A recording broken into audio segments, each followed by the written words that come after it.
Hi guys, so we'll see how long this allows me to record. This has kind of been nuts. All right, so I'm going to talk about my 1-year postpartum lymphedema update, basically. So long story short, did physical therapy back in March. COVID started happening and we stopped.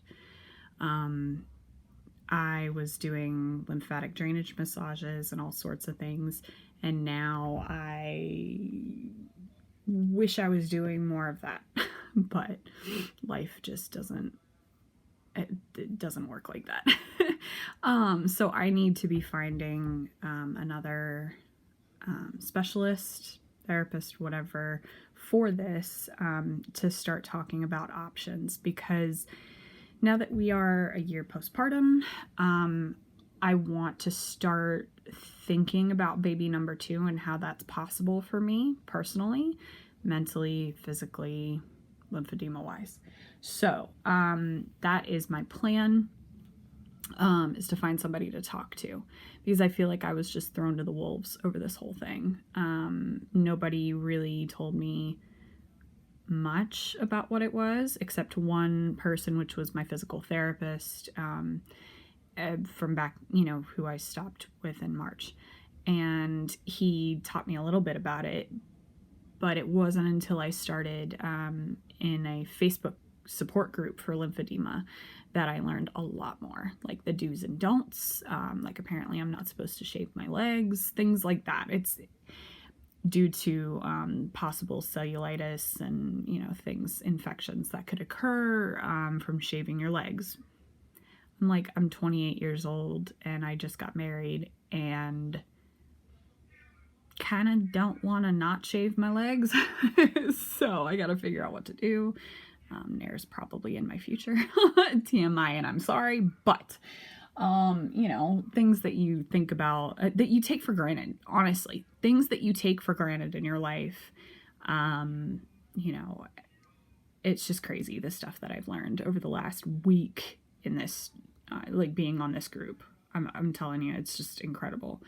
So, I finally posted my story last night on the page, and really opened up about, my feelings, my things going on with all this, my fears for the future, and my concerns about getting pregnant again, and what, if anybody had ever dealt with this, because from my own research, pregnancy and postpartum lymphedema is not the most common form of lymphedema. And what I'm actually learning is that it's very possible that I had this kind of sitting for a long time, like as a teenager. And when I think back on it, I've never had skinny ankles. I've never had those little, back of the ankle, how it comes to a very tiny point there in the back and everything. I've always had big legs. I'm just going to put it that way. I've always had big legs, bigger calves, big ankles, no matter how skinny. And I've been tiny. Especially in high school, I was very, very petite. And I did fluctuate with my weight a little bit, but I also battled with a little bit of anorexia. So, I was tiny for a while. But now thinking back and seeing these posts of people saying, yeah, I had this issue as a teenager and it just wasn't, it wasn't presented, it wasn't an issue back then. And you think about the times where I was told, oh, wow, you don't have very tiny ankles, do you? Or, somebody mentioning cankles to me. And I'm like, excuse me? There we go, So, sorry, I didn't know if my husband was walking in. But, yeah, so, things that are little light bulbs that go off in your head and go, maybe I really was dealing with something a long time ago and it just never was an issue. Until you go and have a C-section, or you go and be 37 weeks, pregnant, and all of a sudden you start swelling and gaining weight by, the weeks. I gained 10 pounds in a week. How? How? And the doctors were all concerned, but they weren't that concerned, and not concerned enough to actually look into things. I had blood pressure issues at the end of my pregnancy, but nobody actually confirmed me as preeclamptic, which was another red flag. And the doctor's looking at me going, oh, when I had like the redness at the very end where it looked like an allergic reaction coming up my leg, and I had no way of knowing how because I hadn't changed anything, no food or routine wise. And the doctor's looking at me going, oh, it's probably something along the lines of PUPS. This is not PUPS. I didn't know what the heck it was, but you would hope that your doctor kind of knows a little bit more. No. The day I went in to deliver my son, my legs were huge and my legs were bright red and the redness was working its way up my leg. And the doctor looks at me and goes, it'll go away after we deliver. But at the same time, that same doctor also told me, just so you know, swelling after a C-section is normal. Swelling more. Okay, that's where it was dangerous, because you don't need more swelling on top of your already swollen body, because that is what caused everything to just get so much worse. There's been a lot of mental components to all of this healing and all of this postpartum for me, more so than you would ever imagine, because you think that you are dealing with the birth of your baby, big change. That postpartum depression is something that could happen, and that's normal. But what you don't expect is a complication that's going to completely change your life forever. And for a lot of people with different complications, there's all different types of things that happen. It just caught us off guard. It completely caught us off guard because, you think, oh, I'm going to have a C-section, so it's safer for me with my hydrocephalus. But then you don't think that it's going to cause something else to happen. So I've dealt with a lot with this, and the realization that, my life is going to be this way forever. I'm never going to not have lymphedema. So then going into another pregnancy is scary. So what I have done, sorry if this is all over the place, but what I have done is I've been walking. I have my compression socks. My son and I take walks every day. I do intermittent fasting. And I actually am on another group that is intermittent fasting and keto for lymphedema, that I'm starting to do my research on keto to see if that's something that's even really worth it for me.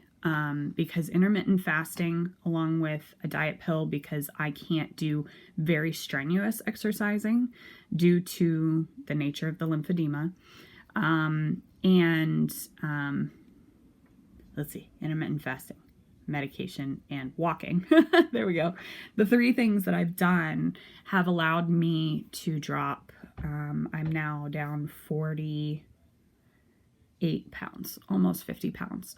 And this has all happened technically since my son was born. I'll go ahead and put that number out here. I was 205 pounds when I got pregnant. I was 235 pounds when I delivered my son. This morning, as of November 24th of 2020, I am down to 187. And even though a lot of the weight loss, I've fluctuated back and forth, I didn't really start losing until, it's November, so probably about August, somewhere in August, when I finally went back to my doctor and said, I need help. I just need help. I've been intermittently fasting, and I'm going to pull this up, for about 4 months. for about 4 months. Let me see exactly how long it's been. I want to look. It says 110 days as of today.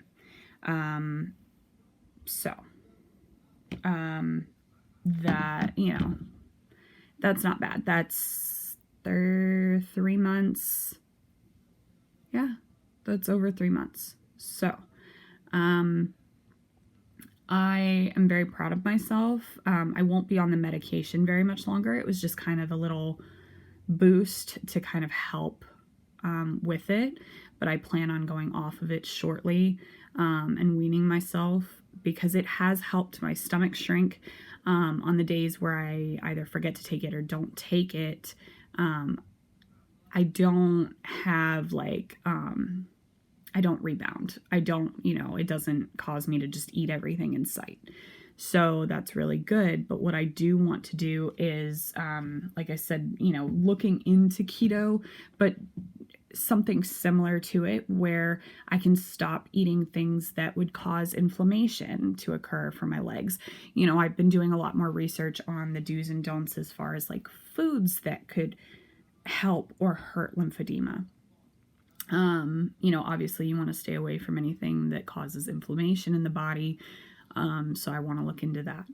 And so I'm working on it, because my goal is to be, honestly, lose as much as I can, in 6-ish months. But honestly, it'll be up to me. Obviously up to my husband and I, but ultimately he's put it in my hands, and he said, if you reach a certain number and you say, give me another month or so, it's fine. And I love that about him. He wants me to be as healthy and as prepared as possible, mentally, physically, and otherwise. And, this will be our last baby. I will not be having a third, because I don't want to push my luck, to be honest. I feel like I already am. But my son needs a sibling.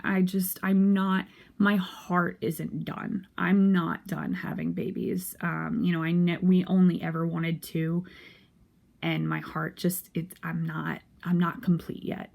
My son is the best thing in the world. We are so grateful to have him so healthy, but my heart itches and just aches for another baby so bad. I was born to be a mom. I love being a mom. Babies are just wonderful.